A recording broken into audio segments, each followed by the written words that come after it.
going on, y'all? Welcome back to another episode of The Jump. I just wanted to hop on here real quick, talk a little bit of Feast Week. It's absolutely delivered. We have the number 2 team in the land going to Maui, going over 3, when they didn't even play, like half the field was ranked teams, and they lost to 3 unranked teams. So it was crazy. Michigan State had an incredible game, incredible win over North Carolina.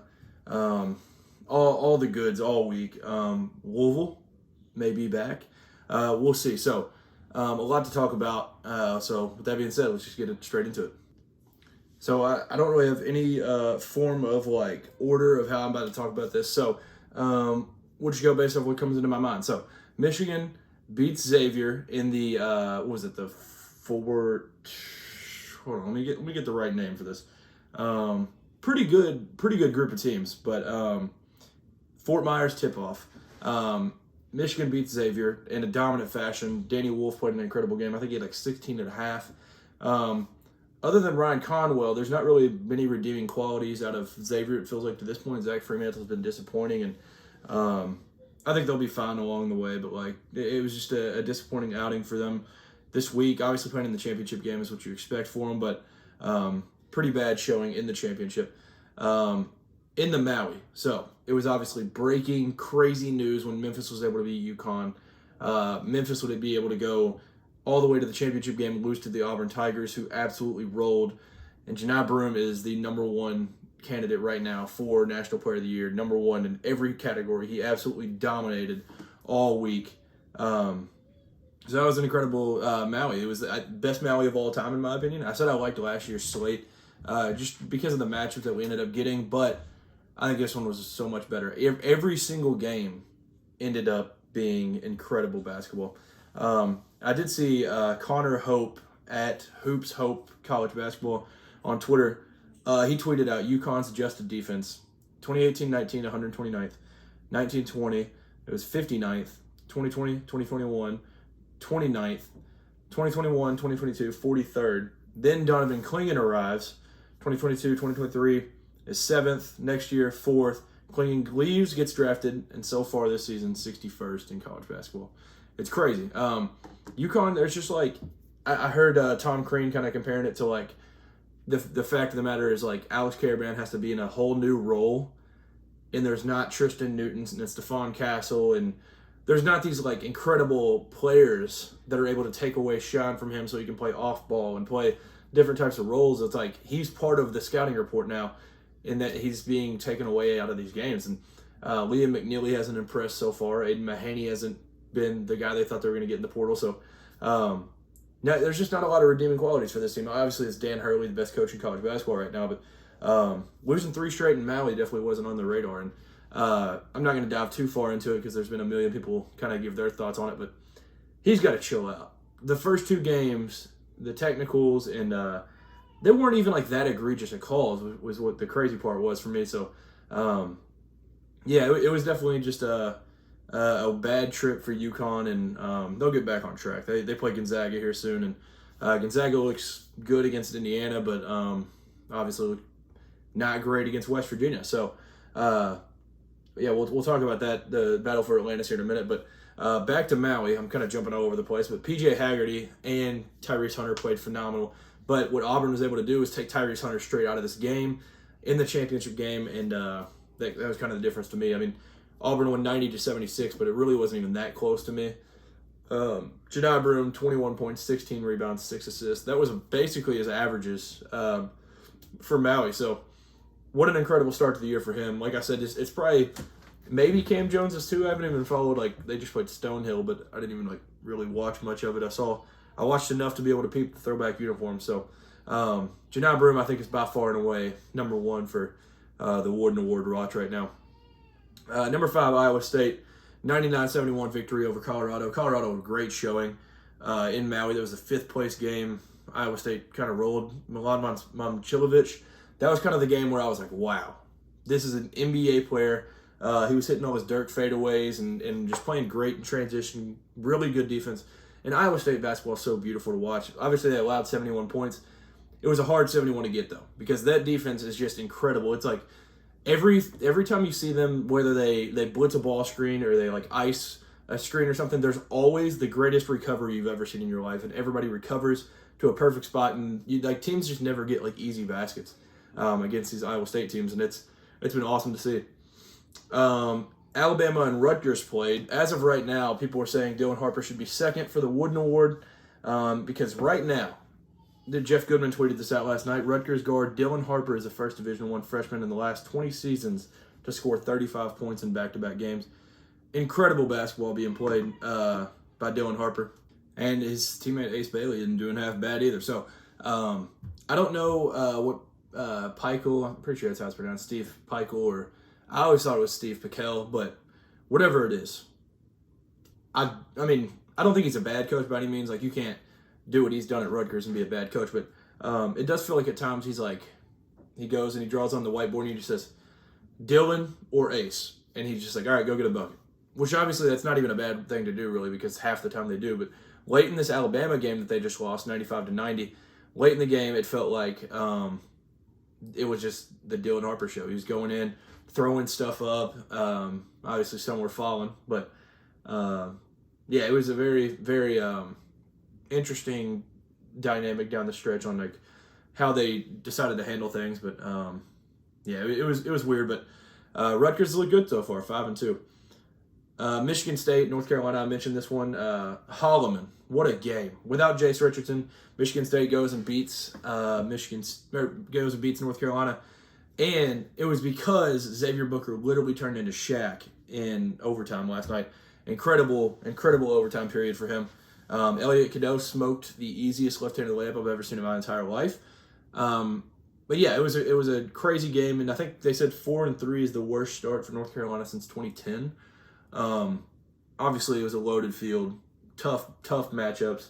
And then the first night coming back from down 21 points is extremely impressive. And this team's going to be so good all year, this North Carolina team. I mean, they're going to be able to run with anybody. The guard play of R.J. Davis, Elliot Cadeau, Seth Trimble. I mean, Powell, pretty sure that's his last name. Yeah, Powell, Ian Jackson, the two freshmen.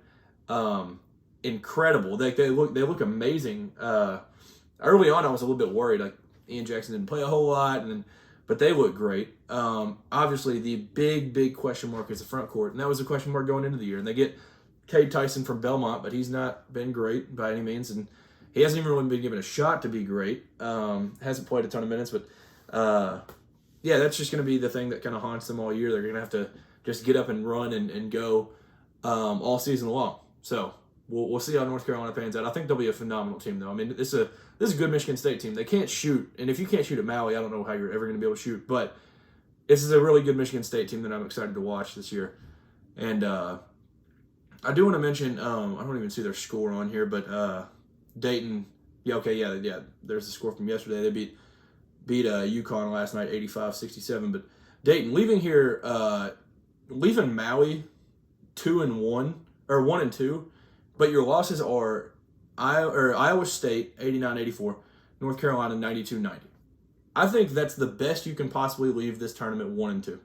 That is like the vibe's got to be so high in Dayton right now. I think this is a phenomenal team, and they were just good across the board. Guard play, bigs, just whatever was needed, they were able to deliver it. And the defense was incredible in the second half, holding UConn to 33 points. And I just think you got to be really high on this Dayton team. And I don't think the A-10 is going to be super deep this year. Obviously, a couple teams up at the top, but I like Dayton to win that conference pretty easily at this point.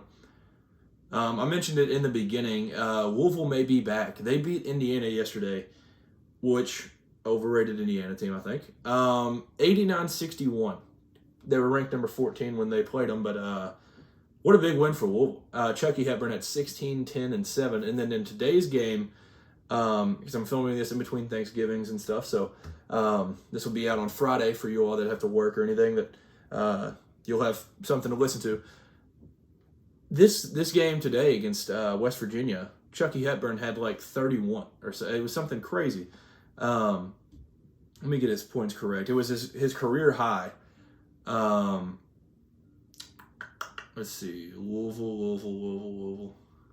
But yeah, Chucky Hepburn's been absolutely sensational, and I didn't know if I didn't really know who was going to be the guy that like shines through at the end of the day for them. I kind of thought it would be Terrence Edwards, but to this point, it's definitely been Chucky Hepburn. 32 points. And I think he only had 5 at half. So what an incredible outing for him. And the stat sheet was absolutely stuffed again, with him having 6 steals in this one again. And the foul trouble for West Virginia was kind of the big thing for me. With Tucker DeVries ends up fouling out. Javon Small kind of had to play with fouls a lot, but what a game from Javon Small. 26.7 rebounds, 7 assists, and 4 steals. He's been absolutely incredible, transfer from Oklahoma State. So it's been an amazing feast week. Auburn ends up winning the Maui. I'm trying to think if I'm really missing anything else. I don't want to go back to talking about games from like Monday, which I haven't talked about the Kansas-Duke game. Once again, it gets in a clutch moment, and Duke gives the ball to Cooper Flag. He spins, turns it over, and it's just incredible that they still cannot figure out how to score down the stretch. I feel like it's got to be in Tyrese Proctor's hands, or I didn't know what they were going to try to do, but horrible end-of-game execution once again by John Shire. But, I mean, they'll obviously be amazing. They were number 11 when they played them, and Kansas was number 1, and they were still the favorite. So that speaks to how good Duke's going to be this year. The defense on this team is incredible, and they were right there. Colin Knipple had a shot at the end, hits off the backboard, hits the rim, and bounces out. But this Duke team is going to be absolutely amazing all year. So we'll see. I mean, they have a tough schedule coming up too. They'll be hosting Auburn when Auburn is as good as they've ever been. Probably 2 top 5 wins in November. It's the first time they've had 2 top 5 wins in a season in school history, and they did it before the end of November. So can't argue with that. Absolutely incredible. So Houston and Alabama, that was a great game. Alabama ended up winning it. Feast Week's just the best, dude. There's like no other way to put it.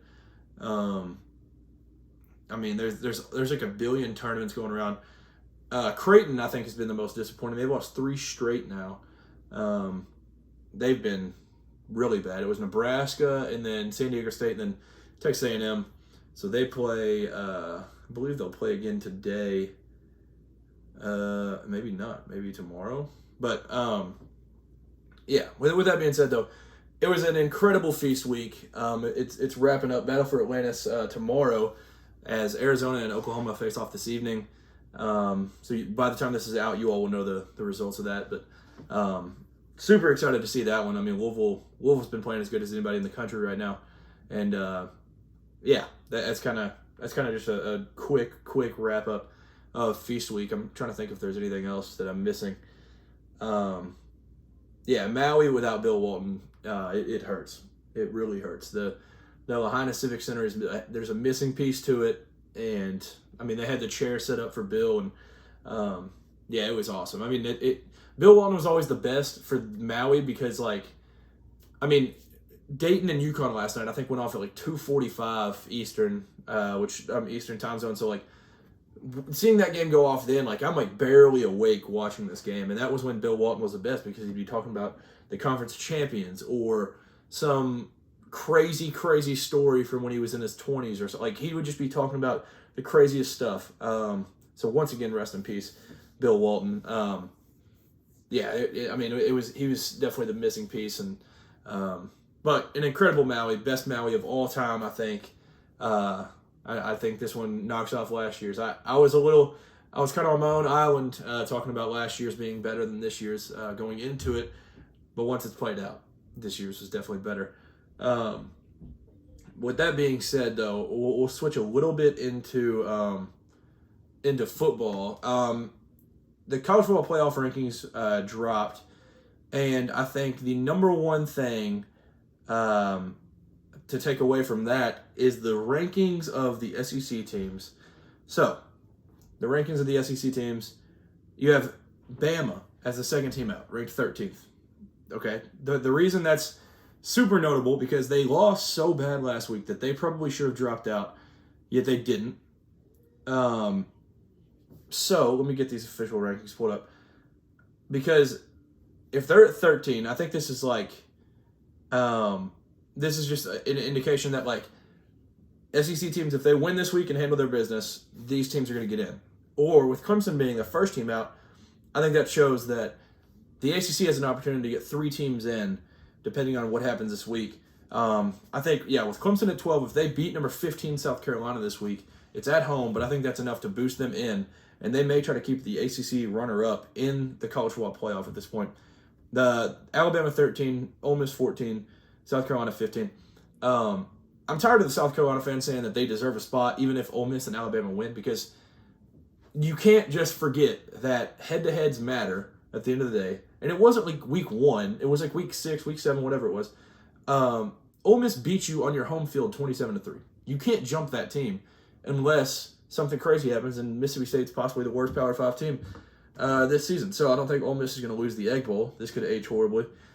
Which, speaking of that, it's so weird not having it on Thanksgiving. It being on Friday is wild. Arizona State jumped Tulane. That's very significant because the Big 12 champion is now, if Arizona State ends up winning the Big 12, they're now higher ranked than the second G5 team if Tulane was to win out and win the AAC. So I think next week will be, we'll see the true, what it's going to feel itself out like, because it's obviously super, super, super pivotal matchups this week. Obviously, you have the game, Michigan, Ohio State. We'll see how that one goes. Clemson, South Carolina is the second most interesting game of the week. But Texas A&M is the number 1 most interesting game of the week. And I myself have never truly been able to enjoy the Lone Star Showdown, because my whole life of me being a college football fan, for the most part, has insisted of Texas A&M being in the SEC. So I don't know about this hate. I don't know about this rivalry and the history of it. So that's why I'm so excited. I think 7:30 is when that one kicks off. I'm so excited for this Texas A&M Texas game. So obviously both fan bases have been talking a ton of crap. So we'll see how it goes this weekend. I think Texas A&M is going to pull off the upset. You'll see. I will post. This will either come out late Thursday night or early Friday morning. You'll see. I have Texas winning, or Texas A&M winning in a close one. There's just so many rivalry games that we'll have to see kind of how they shape out. Like Notre Dame going to USC is not the easiest game in the world.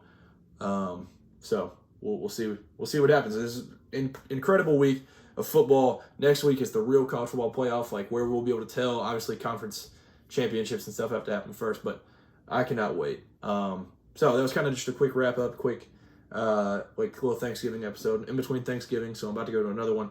So I hope you all have had an amazing Thanksgiving. I hope you have. If you have to work Friday, tune into this, and I hope you enjoy it and kind of get through the day Friday and enjoy this rivalry week of football, and just enjoy the weather, enjoy the seasons, and everything that this time of year has to offer. So thank you for tuning in to another episode of The Jump. Have a great rest of the week and weekend, and peace.